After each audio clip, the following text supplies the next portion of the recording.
Hey, welcome back, everybody, to another episode of the Monday Huddle on the Educational AD Podcast.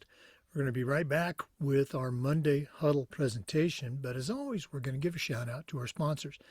Now, these are all great companies. They're time savers. Some of them are money makers, and they're companies you want to add to your team.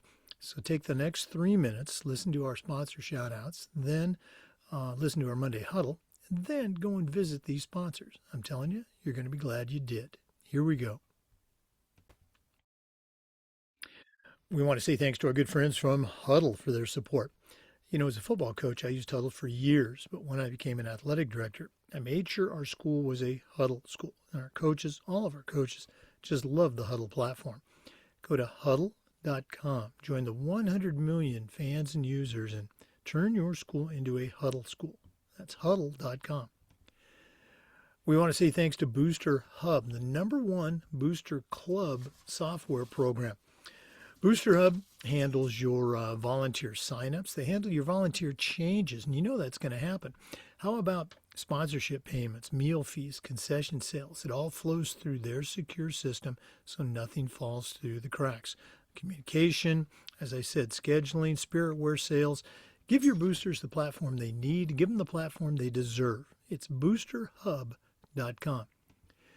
Let's also say thank you to Sideline Interactive indoor score tables and video boards. Go to sidelineinteractive.com and you can schedule a live web demo to see their products in action. Probably the best equipment purchase I ever made as an athletic director was our Sideline Interactive indoor score table.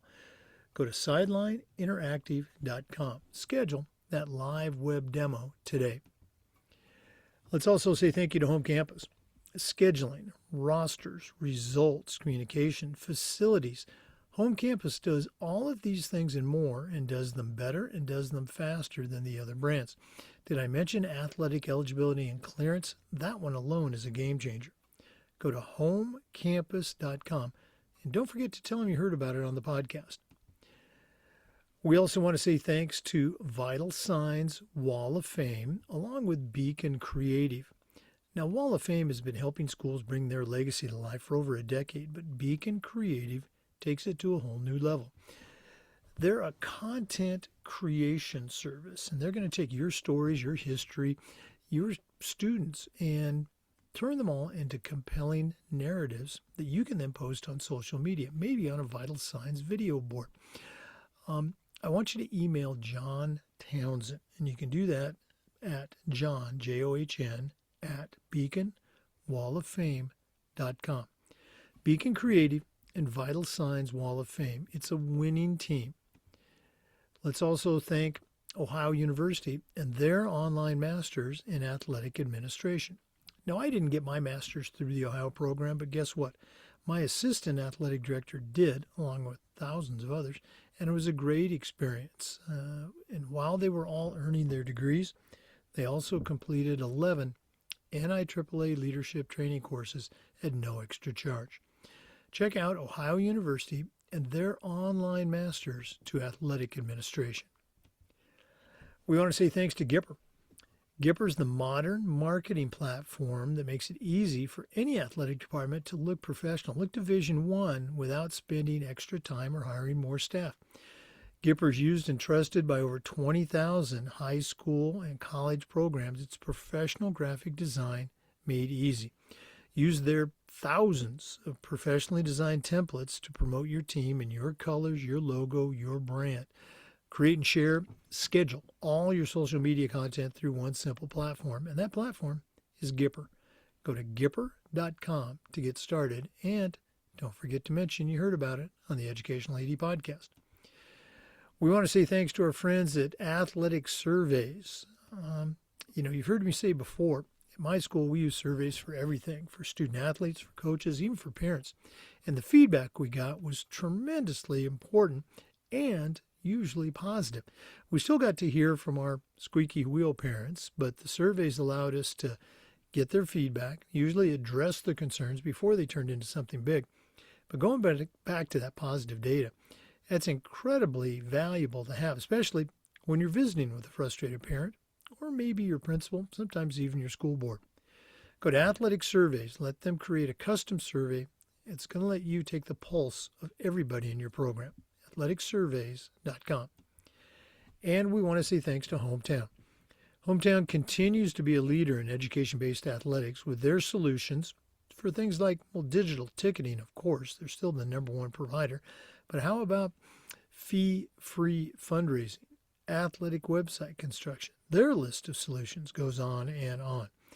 Whether you're a principal, an athletic director, even a coach, Hometown is going to show you how to save time, how to make more money, and how to bring your entire community together. Go to hometown.com for more information. And like I said, don't forget to mention you heard about it on the Educational AD Podcast. Hey, welcome back, everybody, to the Educational AD Podcast and the Monday Huddle. This is our 29th Monday Huddle, and our topic today is ejections in high school sports. We're going to take a look at some data. We're going to take a look at what that data is telling us, and we're going to take a look at maybe how we can do a better job. So again, this topic is something that every AD and coach has felt, but maybe doesn't have a solution for. And like I said, that's ejections. Because behind every ejection, whether it's a player or a coach, there's a moment of lost composure. There's a breakdown in the culture, but there's also an opportunity to lead and do a better job moving forward. So today, I want to break this down into 4 parts. What's happening at a national level, and where the numbers are rising the fastest, where programs are getting it right. Remember, ADs are great at following others who are doing things right. And most importantly, what's actually working to reduce ejections. All right, here we go. Part 1. Let's take a national snapshot. Let's zoom out to that 40,000 foot level. All across the country, high school sports participation is booming. One figure has it at over 7.8 million student athletes nationwide, and those numbers are continuing to climb post-pandemic. Now, with increased numbers, you have more opportunities for conflict. And recent national and state level data shows that there's a 100% increase in player ejections in some large state samples over the past few years, and nearly a 50% increase in coach ejections over the last decade. And it's not just players and coaches. Spectator behavior is trending upward too, with measurable increases in fan removals. And hopefully, you're asking yourself, well, why? What's driving it? Well, multiple studies and reports indicate that the top causes are pretty consistent. There's fighting, profanity and abusive language, racial and discriminatory comments. So it isn't just a discipline issue. It's really sportsmanship, culture, and most importantly, leadership, or sometimes a lack of leadership. All right, part 2. Where are these ejection numbers the highest? Let's talk geography and sport trends. And while national data is fragmented, not everybody reports ejections, we can identify clear patterns from high participation states and associations. So our high volume states, as far as participation, also tend to lead in total ejections, and that makes sense. States like Texas, California, Florida, and New York. And again, it's obvious, with more kids participating, there's a greater chance for a conflict that could lead to an ejection. Here in Florida, we've got over 300,000 student athletes, and that volume increases incidents.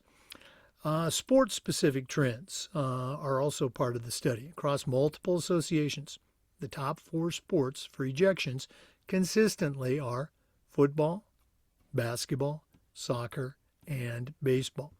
And here's something worth emphasizing to your coaches. Football and basketball show the largest spikes, and football ejections increased significantly in the last couple of cycles. Basketball, especially boys, has shown rising coach ejections. And if we ask ourselves why, some of the answers that come up, high emotion, well, that's a good thing, but we got to control those emotions. The close proximity to officials, they're right there on the field, they're right there on the court.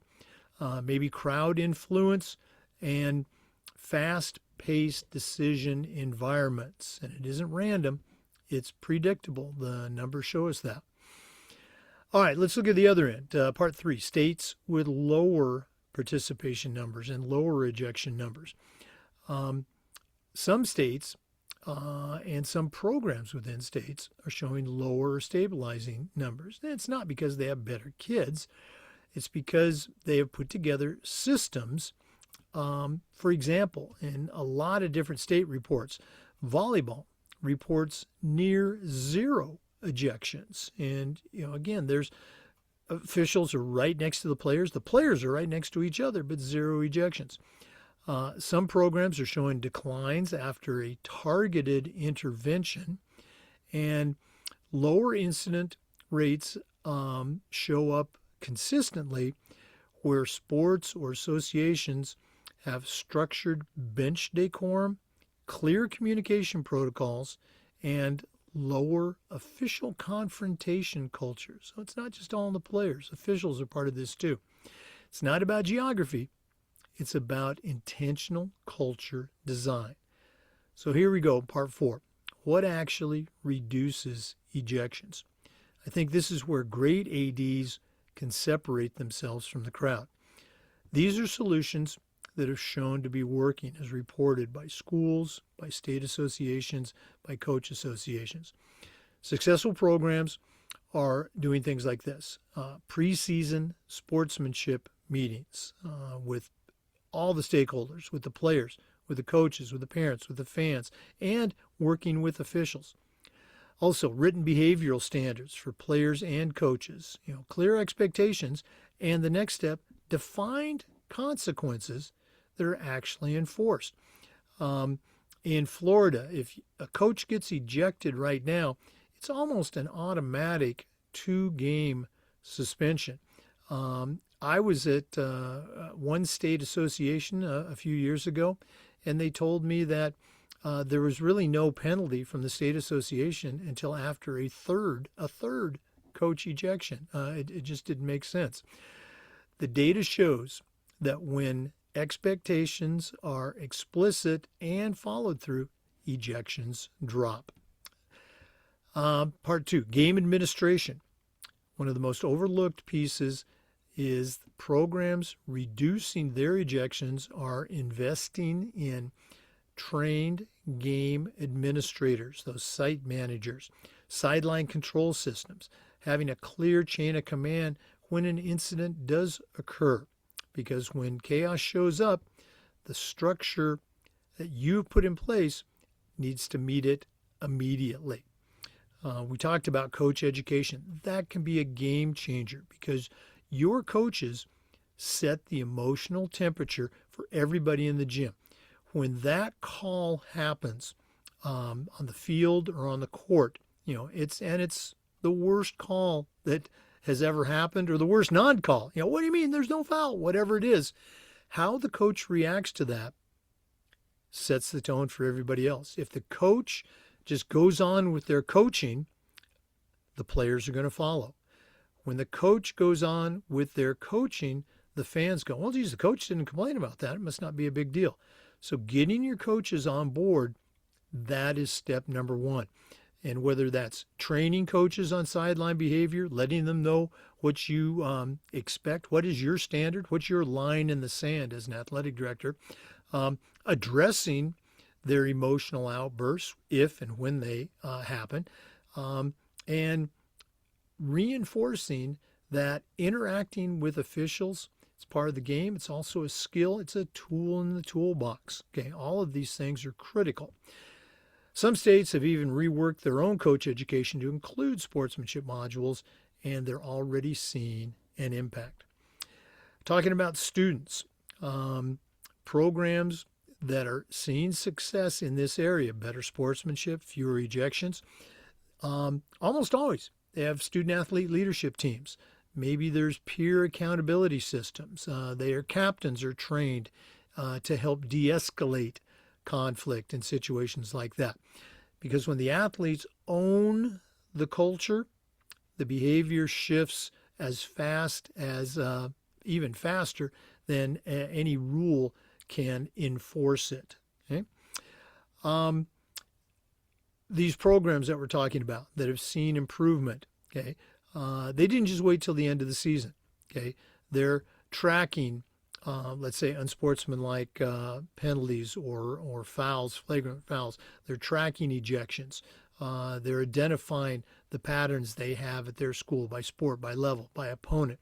And they're making adjustments immediately, creating a feedback loop where coaches and athletic directors are meeting, coaches and players are meeting, athletic directors are meeting, so that everybody knows this is how we roll. This is our standard, as I mentioned earlier. This is our line in the sand, and we don't want to get to it. So again, the bottom line on ejections, they're not just moments. It's a measurement of the culture at your school. One of my favorite cliches. Everything we see at your school, it's either coached or it's allowed. Which one is it for you with ejections? Are you coaching that or are you allowing that? And while the national trend shows increases in a lot of areas, there are also clear and proven ways to reverse it.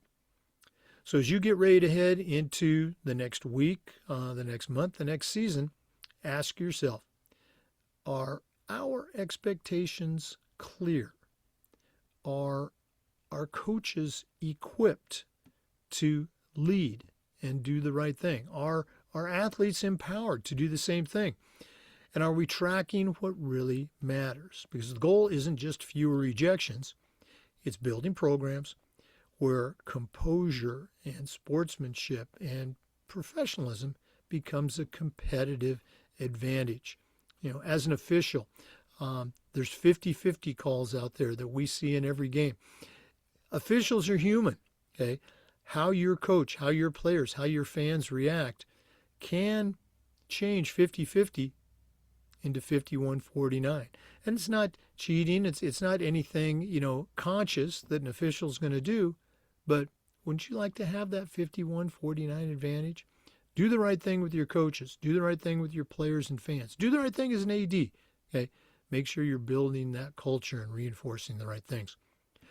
Now, if you like this Monday Huddle, please share it with another athletic director. And if you have a topic that you'd like us to talk about on the next Monday Huddle, please shoot me an email or give me a call. This is the Monday Huddle on the Educational AD Podcast, and we encourage you to keep on listening and keep on leading. Thanks for tuning in today. And before we go, we do want to give a shout out to our sponsors, of course. We want to say thanks to Huddle. Okay? As a football coach, I used Huddle for years. As an AD, we were a Huddle school. Go to huddle.com for more information. If you've got somebody on your staff or you know someone that's looking for their master's in athletic administration, send them to Ohio University. While you're earning your degree, you also get to complete 11 NIAAA leadership training courses at no extra charge. That's Ohio University and their online master's in athletic administration. Let's say thanks to Hometown. Athletic website construction, fee-free fundraising, and online ticketing. They're still the leading online ticketing provider for schools and colleges. Go to hometown.com to get started. Let's say thanks to Gipper. Let Gipper help you turn your social media marketing into a D1 or pro-looking level. Just go to Gipper.com. Make sure you mention you heard about it on the podcast. Sideline Interactive, indoor score tables and video boards. Go to sidelineinteractive.com. Athletic Surveys by LifeTrack. You'll find them at athleticsurveys.com. Booster Hub. It's the #1 Booster Club software package. Give your boosters the platform they need. Give them the platform they deserve. Go to boosterhub.com. Beacon Creative and Vital Signs Wall of Fame. Check them out. And Home Campus. Go to homecampus.com. Scheduling, rosters, results. Home Campus does it better, does it faster than the other platforms. Thanks again for listening. We'll see you next time on the Monday Huddle on the Educational AD Podcast.